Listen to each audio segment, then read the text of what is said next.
بسم اللہ الرحمن الرحیم۔ السلام علیکم۔ اللہ کے نام سے شروع کرتا ہوں جو بڑا مہربان اور نہایت رحم کرنے والا ہے۔ بعضوں نے نہایت سخت کلامی کے ساتھ بدسلوکی کا مشورہ دیا، مگر نعمان ابن بشیر نے کہا کہ ان کے ساتھ وہی سلوک کرنا چاہیے جو رسول صلی اللہ علیہ وآلہ وسلم انہیں اس حال میں دیکھ کر کرتے۔ زید نے حکم دیا کہ اسیروں کی رسیاں کھول دی جائیں اور سیدانیوں کو شاہی محل میں پہنچا دیا جائے۔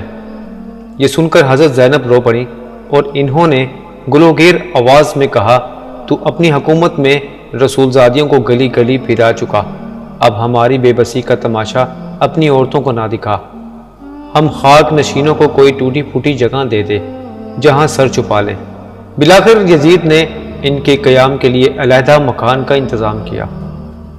امام علیہ السلام کا سر مبارک یزید کے سامنے رکھا ہوا تھا اور بدبخت اپنے ہاتھ کی چھڑی کے ساتھ پیشانی مبارک کی گستاخی کر رہا تھا۔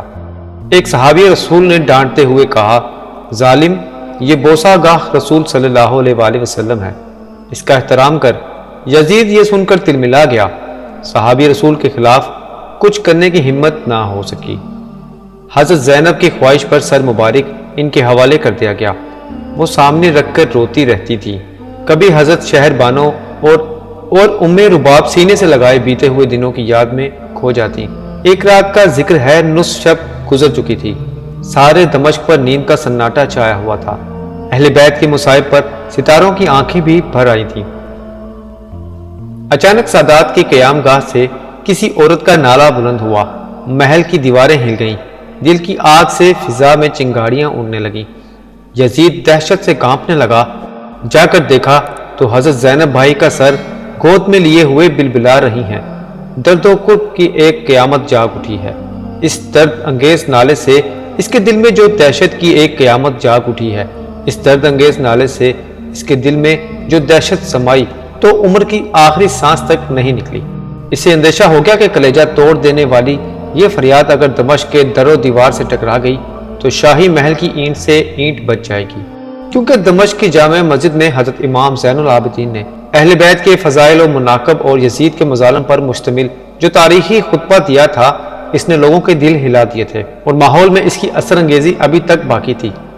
اگر تقریر کا سلسلہ کچھ دیر اور جاری رہتا اور یزید نے گھبرا کر اذان نہ دلوا دی ہوتی تو اسی دن یزید کے شاہی اقتدار کی اینٹ سے اینٹ بچ جاتی اور اس کے خلاف عام بغاوت پھیل جاتی۔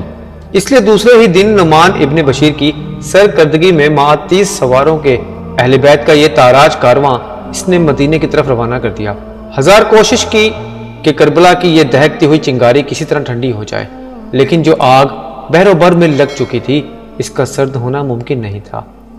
صبح کی نماز کے بعد اہل بیت کا دل گزار قافلہ مدینے کے لیے روانہ ہو گیا۔ نعمان ابن بشیر بہت رقیق القلب، پاک باز اور محب اہل بیت تھے۔ دمشق کی آبادی سے جو قافلہ باہر نکلا، حضرت نعمان امام زین العابدین کی خدمت میں حاضر ہوئے اور دست بستہ عرض کیا، یہ نیاز بند حکم کا غلام ہے، جہاں جی چاہے تشریف لے جائیے، میری تکلیف کا خیال نہ کیجیے، جہاں حکم دیجیے گا پڑاؤ کروں گا، جب فرمائیے گا کوچ کروں گا۔ کچھ لوگوں کا کہنا ہے کہ حضرت زین العابدین وہیں سے کربلا واپس ہوئے اور شہدائے اہل بیت کو دفن کیا، اور کچھ لوگ کہتے ہیں کہ کربلا کے آس پاس کی آبادیوں کو جب خبر ہوئی تو وہ ماتم کنا آئے اور شہیدوں کی تجہیز و تکفین کا فرض انجام دیا۔ آخر الذکر روایت زیادہ قابل اعتماد ہے۔ حضرت امام عرش مقام علیہ السلام کا سر مبارک اب نیزے پر نہیں تھا۔ حضرت زینب شہر بانو اور عابد بیمار کی گود میں تھا۔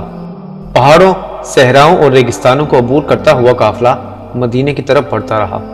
منزلیں بدلتی رہیں اور سینے کے جذبات مچلتے رہے، یہاں تک کہ کئی دنوں کے بعد اب حجاز کی سرحد شروع ہو گئی۔ اچانک سویا ہوا درد جاگ اٹھا۔ رحمت و نور کی شہزادیاں اپنے چمن کا موسم بہار یاد کر کے مچل گئی۔ کربلا جاتے ہوئے انہی راہوں سے کبھی گزرے تھے۔ کشور امامت کی یہ رانیاں اس وقت اپنے تاجداروں اور ناز برداروں کے ذل عاطفت میں تھیں۔ زندگی شام و سحر اپنے تاجداروں اور ناز برداروں کے ذل عاطفت میں تھی۔ زندگی شام و سحر کی مسکراہٹوں سے معمور تھی۔ کلیوں سے لے کر گھنچوں تک سارا چمن ہرا بھرا تھا۔ ذرا چہرہ اداس ہوا، چارہ گروں کا ہجوم لگ گیا، پلکوں پہ ننھا سا قطرہ چمکا اور پیار کے ساگر میں طوفان منڈنے لگا۔ سوتے میں ذرا سا چونک گئے اور آنکھوں کی نیند اڑ گئی۔ اب اسی راہ سے لوٹ رہے ہیں تو قدموں کے نیچے کانٹوں کی برچیاں کھڑی ہیں۔ تڑپ تڑپ کر قیامت بھی سر پہ اٹھا لیں تو کوئی تسکین دینے والا نہیں۔ خیمہ اجڑا اجڑا ہے، قافلہ ویران ہو چکا ہے۔ شہزادوں اور رانیوں کی جگہ اب آشفتہ حال یتیموں اور بیواؤں کی ایک جماعت ہے، جس کے سر پہ اب صرف آسمان کا سایہ رہ گیا ہے۔ لبوں کی جنبش اور ابروں کے اشاروں سے اسیروں کی زنجیر توڑنے والے آج خود اسیر کرب و بلا ہے۔ مدینہ کی مسافت گھٹتے گھٹتے اب چند منزل رہ گئی ہے۔ ابھی سے پہاڑوں کا جگر کانپ رہا ہے، زمین کی چھاتی دہل رہی ہے، قیامت کو پسینہ آ رہا ہے کہ کربلا کے فریادی مالک کونین کے پاس جا رہے ہیں۔ قافلے میں حسین نہیں ہے، اس کا کٹا ہوا سر چل رہا ہے۔ استغاثے کے ثبوت کے لیے کہیں سے گواہ لانا نہیں ہے۔ بغیر دھڑ کا حسین جب اپنے نانا جان کی تربت پر حاضر کیا جائے گا تو خاک دان گیتی کا انجام دیکھنے کے لیے کس کے ہوش سلامت رہ جائیں گے۔ نانا جی، ہمارے حسین آئے ہیں مدینہ۔ حضرت عقیل رضی اللہ تعالیٰ عنہ کے گھر کے بچے یہ پڑھ رہے تھے۔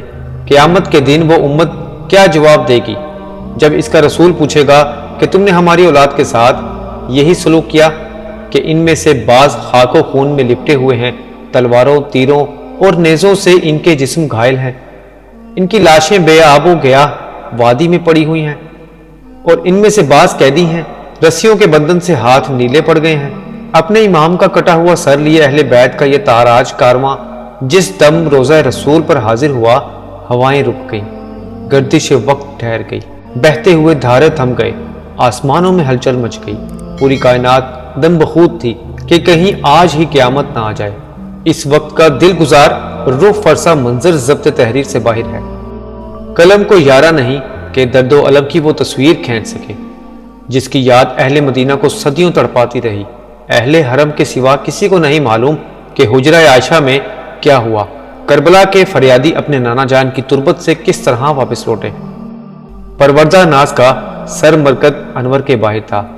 رحمت کی جلوہ گاہ خاص میں جب جنت کے پھول ہی ٹھہرے تو نرگس کی چشم محرم سے اہل چمن کا کیا پردہ تھا۔ برزخ کی دیوار تو غیروں پہ حائل ہوتی ہے، اپنی ہی گود کے پروردوں سے کیا حجاب۔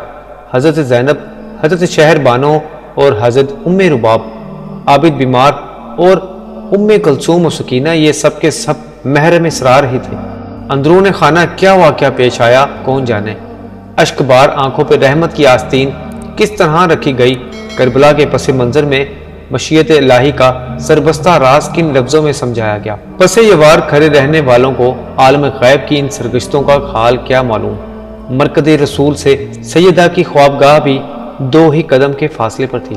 کون جانتا ہے، لاڈلے کو سینے سے لگانے اور اپنے یتیموں کے آنسو آنچل میں جذب کرنے کے لیے مامتا کے اضطراب میں وہ بھی کسی مخفی گزرگاہ سے اپنے بابا جان کی حریم پاک تک آ گئی ہوں۔ تاریخ صرف اتنا بتاتی ہے کہ حضرت زینب نے بلک بلک کر کربلا کی داستان زلزلہ خیز سنائی۔ شہربانوں نے کہا، خاندان رسالت کی بیوہ اپنا سہاگ لٹا کر در دولت پر حاضر ہے۔ عابد بیمار نے عرض کیا، یتیمی کا داغ لیے حسین کی آخری نشانی ایک بیمار نیم جاں شفقت و کرم اور صبر و ضبط کی بھیک مانگتا ہے۔ آہو فغاں کا ابلتا ہوا ساگر تھم جانے کے بعد شہزادہ کونین حضرت امام علی مقام علیہ السلام کا سر مبارک مدر مشفقہ حضرت سیدہ کے پہلو میں سپرد خاک کر دیا گیا۔ دریا کا پچھاڑا ہوا قطرہ پھر دریا میں جا ملا، پھر اٹھتی ہوئی موجوں نے اسے آغوش میں لے لیا۔